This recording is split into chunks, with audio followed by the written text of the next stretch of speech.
Hello, friends. Today we are going to talk about the story of the ISRO scandal and why it is important. What was the story? That is actually a false spy allegation story. How it impacted our uh, premier research organization, that is Indian Space Research Organization. So it's a kind of jasusi kand which happened in the ISRO in 1994 and why we are talking today about it. So the story to talk today about it was the central government, the Ministry of Home Affairs, the Ministry of Home Affairs had notified some rules related to the serving warrant in Maldives. So it has notified the rule for the Indian court to send the summon. So it is related to send summon in the Maldives to the wanted for the India. Okay. So basic इसके पीछे का basic यही है कि हम एक मालदीव के साथ में, एक श्रीलंका के साथ में हमने एग्रीमेंट साइन किया है टू सर्व द नोटिस और serve the warrant for whatever the person we wanted which is in the Maldives. So ये स्टोरी भी बैक जाती है मालदीव में कि मालदीव से ये जो हमने एग्रीमेंट किया है उसके पीछे इस स्टोरी का भी एक कारण है. अनदर थिंग वो है जस्टिस जैन कमेटी. ये जस्टिस जैन कमेटी है that was constitute by the supreme court in September 2018. ये इसका काम था कि इसरो में एक फ्रेमअप केस हुआ था 1994 में जिसने लाइफ और रेपुटेशन को दागदार किया श्री नाम्बी नारायण जी की. नाम्बी नारायण जी एक स्पेस साइंटिस्ट थे, कंट्री के एक स्पेस साइंटिस्ट है जिनको लेके ये स्टोरी है. सो क्या स्टोरी है उसके बारे में हम आगे बात करते हैं. सो नाम्बी नारायण जी की पूरी कहानी मैं आपको इस एपिसोड में, अपने इस वीडियो में आपको बताऊंगा. सो स्टोरी क्या है. सो मेन स्टोरी स्टार्ट होती है अक्टूबर 1994 में. एक मालदीवियन नेशनल पकड़ी जाती है जिसका नाम होता है मरियम राशिदा. वो थिरुवनंतपुरम में अरेस्ट होती है और उसके ऊपर ये आरोप होता है कि वो इसरो की कुछ इम्पोर्टेंट ड्राइंग्स है वो पाकिस्तान को बेचने में मुलविस है, पाकिस्तान को बेचने में शामिल है. सो उसके बैकड्रॉप में उसके कुछ हैंडलर्स एंड इसरो के साइंटिस्ट और एक टीम पूरी पकड़ी जाती है. उसमें नाम्बी नारायण जी भी होते हैं. ओके. सो केस की जो डिटेल दी जाती है बाहर वो ये होती है कि डिफेंस ऑफिशियल बोलते हैं कि फ्लाइट टेस्ट के इम्पोर्टेंट डाटा ड्राइंग्स वो होती है नाम्बी नारायण जी के थ्रू, और एक और साइंटिस्ट होते हैं डी शशि कुमारन जी, उनके थ्रू इस लेडी को दी जाती है और ये पाकिस्तान को प्रोवाइड करवाई जाती है. तो नाम्बी नारायण जी अरेस्ट होते हैं और उनको 50 दिन के लिए जेल में डाल दिया जाता है. ओके. सो आपको ये याद रखना होगा कि 50 दिन के लिए नाम्बी नारायण जी जेल में रहते हैं और उनके साथ में कुछ उनके साथ के दूसरे डी शशि कुमारन जी को भी अरेस्ट किया जाता है. ओके. नेक्स्ट इज कि नाम्बी नारायण जी का कंट्रीब्यूशन क्या है और उन्होंने ऐसा क्या किया कि स्टोरी इम्पोर्टेंट हो जाती है. 1970s में नाम्बी नारायण जी बहुत एडवांस में सोचना शुरू करते हैं कि लिक्विड फ्यूल होता है रॉकेट टेक्नोलॉजी का, वो बहुत इम्पोर्टेंट है. लिक्विड फ्यूल है रॉकेट टेक्नोलॉजी में, वो बहुत इम्पोर्टेंट है. एंड ही सेड कि liquid fuelled engine will be required to execute ISRO civilian space programme. और इस बात को लेके उनका जो विजन थॉट है उसको लेके उस टाइम के कंटेम्परेरी उनके टाइम पे चेयरमैन रहे हैं सतीश धवन जी और यू आर राव जी. उन्होंने उनकी इस थॉट और इस प्रोग्रेस ऑफ इन्वेंशन को बहुत ज़्यादा प्रेज भी किया। ओके, सो ये जो इन्वेंशन है लिक्विड फ्यूल की, इसको बोलते हैं क्रायोजेनिक टेक्नोलॉजी। सो क्रायोजेनिक टेक्नोलॉजी, यहाँ ये कोई एग्जाम में करंट अफेयर के लिए भी पूछा जा सकता है। So we should understand what is the cryogenic technology. Cryogenic technology basically क्या है, लिक्विड ऑक्सीजन और लिक्विड हाइड्रोजन को मिला के एक एनर्जी इफिशिएंट फ्यूल है वो जनरेट किया जाता है रॉकेट के लिए। सो ये यूजफुल क्या है कि ये हैवी वेट को उठाने में सक्षम है, जो 2500 से लेके आपका 3000 केजी तक का GSLV हमारा जो प्रोग्राम है उसमें ये यूजफुल होता है। और GSLV जो है वो हैवी वेट रॉकेट लॉन्चर के रूप में काम में आता है, जियोसिंक्रोनस सैटेलाइट लॉन्च व्हीकल।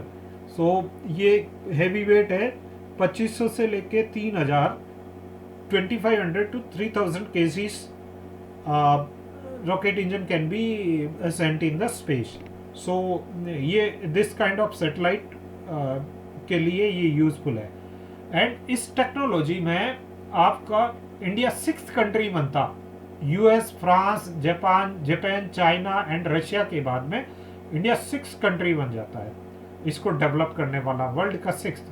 सो ये 6th क्लब में इंडिया का शुमार हो जाएगा अगर ये यूज करे तो। हम इसको बैकग्राउंड में पढ़ रहे हैं, इंडिया ने ये डेवलप कर चुका है अभी।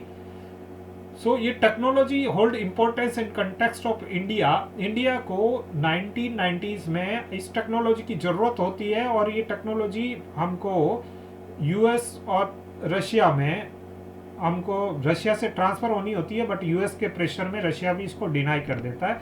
That story will learn in later part of this video. So what technology India does not have after getting this technology, India की डिपेंडेंस है वो स्पेस एजेंसी में, अदर स्पेस एजेंसीज पे रिड्यूस हो जाएगी। एंड इसरो को और भी फायदा होगा कि हैवी वेट का आपका मार्केट में कमर्शियल यूज भी हो सकता है। हैवी वेट आप जब स्पेस सैटेलाइट को लॉन्च करना शुरू कर देंगे, so will get commercial benefit also, or we are getting commercial benefit from this only. Okay, so that is that much useful, that is कि इंडिया को 6 elite space club में ये शामिल करवा सकता है। तो इतना इम्पोर्टेंट ये क्रायोजेनिक टेक्नोलॉजी था और इसका 1970s में बैठ के नामी नारायण जी ने इसको सोचा था कि इंडिया के लिए ये इतना यूजफुल है। इसमें भी ये जो मेजर है, ये टेक्नोलॉजी 5 कंट्रीज के पास पहले से थी, इंडिया 6th है, उसमें से भी कमर्शियली USA और फ्रांस ही यूज कर रहा था बेसिकली। ओके, सो अब इसमें जब ये नामी नारायण जी को अरेस्ट किया जाता है तो सुप्रीम कोर्ट ने इसमें 2018 में डिसीजन देता है supreme court. So what supreme court said, supreme court dismiss the case in 2018। कब होते हैं अरेस्ट? 1994 में अरेस्ट होते हैं and supreme court dismiss case करता है 2018 में। Around 24 to 26 years in 2020 today, if we see it's 26 years, so in around 24 years the criminal charge उनके ऊपर रहता है। सुप्रीम कोर्ट कहता है कि ये कुछ फैंसी काइंड का चार्ज है, इसका कोई बेस नहीं है। और ये इन्होंने इस केस ने नारायण जी के कैरियर को बर्बाद किया है, कैरियर का गला घोंटा है। ओके, सो ये जब 1994 में होता है उसके तुरंत बाद में प्रॉम्प्टली CBI इस केस को हैंडल करती है और CBI इस केस की क्लोजर रिपोर्ट इन 1996 में डालती है। बट नामी नारायण जी इस केस को बहुत लॉन्ग टाइम तक इसको लेके जाते हैं, सुप्रीम कोर्ट तक लेके आते हैं। द एपेक्स कोर्ट 2018 में इस पर जजमेंट देता है। वो बोलता है कि इनको साइकोपैथोलॉजिकल ट्रीटमेंट मिला है कस्टडी में, इनके साथ बुरा हुआ है, तो इनके लिए नामी नारायण जी को 50 लाख का कंपेंसेशन देने की बात करता है सुप्रीम कोर्ट। सो बोलता है कि 24 इयर्स का उनका जो टाइम खराब हुआ उसका तो हार जाना किसी सूरत में दिया नहीं जा सकता। उनका मेंटल टॉर्चर जो हुआ, उनकी फैमिली ने जो झेला, उसका तो कोई कंपेंसेशन बनता नहीं है। बट इट इज़ नॉमिनल कि 50 लाख केरला गवर्नमेंट है वो नामी नारायण जी को पे करे। Also the scientist said the prosecution launched by the Kerala police had catastrophic effect career and personal life. उनकी फैमिली लाइफ को भी बहुत बहुत सेटबैक पहुंचता है। उनका he was in a young life when the case was started.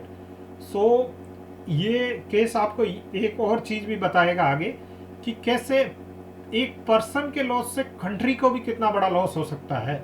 जब एक आदमी प्रोडक्टिव लाइफ में होता है और he is doing so much productive thing and उसको इस तरीके का चार्जेस है वो झेलना पड़ता है, देन उसके लिए कितना मुश्किल होता है। सो we can understand it by the one interview of Nami Narayan ji, and in this interview Nami Narayan ji was asked कि उनको उनका स्पेस जो स्पाई केस है उसके बारे में सेंट्रल इंटेलिजेंस एजेंसी CIA के बारे में उनका क्या कहना है। तो उन्होंने बोला कि उन्होंने कभी CIA का नाम तो लिया नहीं है, बट इसके बारे में उस टाइम के प्रेजेंट प्राइम मिनिस्टर थे PV नरसिम्हा राव जी, उनका स्टेटमेंट पार्लियामेंट में है।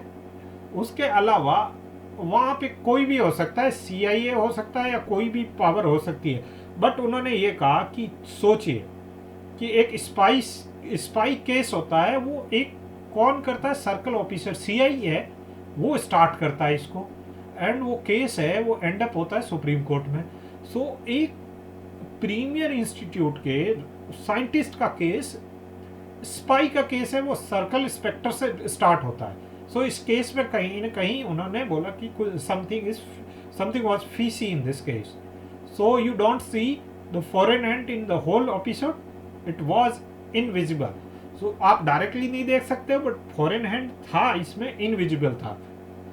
सो उन्होंने बोला कि ये इसके रीजन ये था कि नामी नारायण जी इंस्ट्रूमेंटल थे liquid propulsion system to India, that is the cryogenic technology.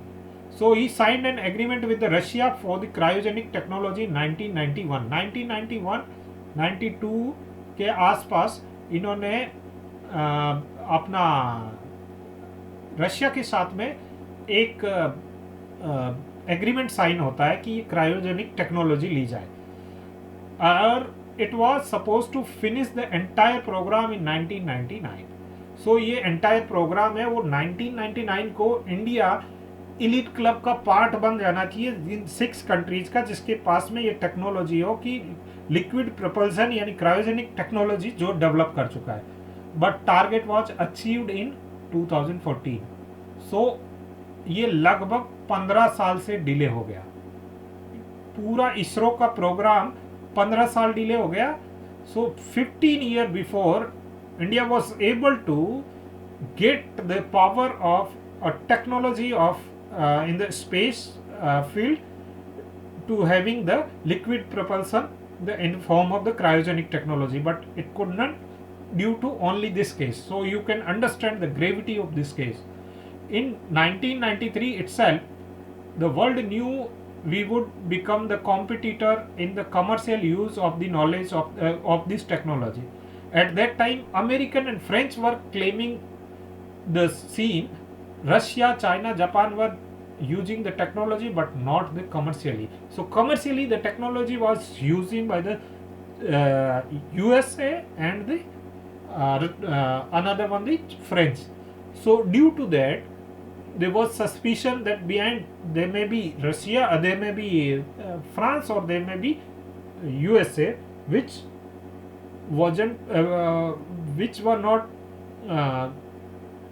having the desired that India would have the part of this elite club. Okay. So for the next, what is the story behind it? Curtain के पीछे की कहानी क्या है actual में?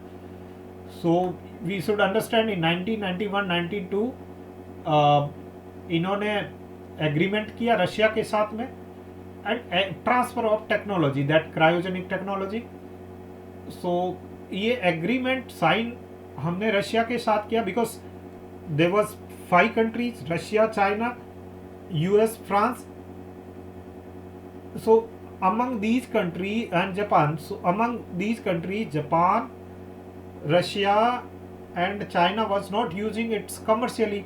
So we gave we gave offer to Russia as a commercial way 235 crore. But before that, US and France offering us the same technology. US were offering on 950 crore and France were offering in 650 crore respectively. But Russia offered us in 235 crore. So it is less than one third. So that was the issue. When Russia offered us, so the competitor were not happy, and after that document completely, it is documented that the US President H.W. Bush, George H.W. Bush was different. He is father of the George Bush. So H.W. Bush was the prior to George Bush. George Bush come later. It was around in 1992. The George W. Bush was the US President. So he wrote a letter to Russia and he said कि भाई आप इतना सस्ते में ये agreement India के साथ नहीं कर सकते हो, अगर आपने किया तो हम आपको ब्लैक लिस्ट कर सकते हैं. जैसे अभी भी कुछ है, जैसे FATF वगैरह चीज़ें हैं जहाँ पे यूएस का इन्फ्लुएंस है. सो यूएस ने थ्रेट किया रशिया को कि हम select, because before us that was 5 club and 5 countries के पास था, तो इंडिया को इसमें एंटर मत करवाइए. और रशिया का उस टाइम में जो हेड थे वो बोरिस येल्स्टिन थे, उसके पुतिन साहब नहीं थे. If Putin were there then Putin could have taken the strong decision, but Russia crumbled, succumbed under the pressure of the US, and Russia ने हमको डिनाइड कर दिया that क्रायोजेनिक टेक्नोलॉजी देने के लिए. सो इश्यू ये हुआ कि अब हमारे we were in the urgent need to get this elite kind of technology, and but Russia was not giving, and US and France was asking too much money, so India was not able to give that much of money. So India ने एक तीसरा रास्ता निकाला to bypass monopoly of this. India ने एक रास्ता निकाला कि रशिया के कुछ साइंटिस्ट से मिलके इसको इंडिया में ही डेवलप किया जाए. सो ये इंडिया के लिए बेटर होगा और रशिया को भी कोई प्रॉब्लम नहीं आएगी. बट क्या होता क्या है, ये भी उन कंट्रीज़ को पसंद नहीं आता है. सो बेसिकली ऐसा बोला जाता है कि जब ये सब नहीं करने देना है, तो रशिया ने क्या दिमाग लगाया, यूएस ने क्या दिमाग लगाया कि जो मेन इसका हेड है, जो इंचार्ज है, उसी को ही किसी चार्ज में फ्रेम करवा दिया जाए, एंड उसी की वजह से ये प्रोग्राम डिले हो जाएगा और रशिया का भी इशू ख़त्म हो जाएगा और उनका भी इशू ख़त्म हो जाएगा और इंडिया को ये मिलेगा भी नहीं. सो ऐसे इसी वजह से एक फ्रेम्ड स्टोरी बनती है और उसमें फैब्रिकेट किया जाता है कि नामी नारायण जी को, और उन्हीं को जेल करवा दी जाती है, और उसी वजह से पूरा ये प्रोग्राम डिले हो जाता है, जो कि ये प्रोग्राम आपका ख़त्म होना था 1999 में, and it will go till 2014. So finally India got in 2014. So it is the story which shows that a country can fail if a person in the productive age, in a productive talent, if person fails, country can also fail. So our total program get delayed. Space program get delayed by 15 years.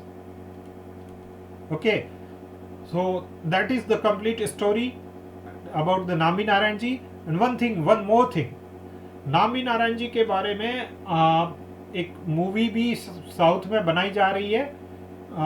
Madhavan जी शायद बना रहे हैं movie, मुझे complete I don't have grip on this, but movie may be name have Rocketry kind of name they have selected. So ये movie भी any नामी नारायण जी पे आएगी. एंड इस पर्सनैलिटी ने, इसके बाद में बहुत सारे इंटरव्यू आपको मिल जाएंगे नामी नारायण जी के, बट कंप्लीट कॉम्प्रिहेंसिव स्टोरी यही है. Thank you and share and subscribe our channel to see more stories and more videos on the sociological aspect. And I'll start tomorrow onwards the sociology chapter wise video also. Thank you.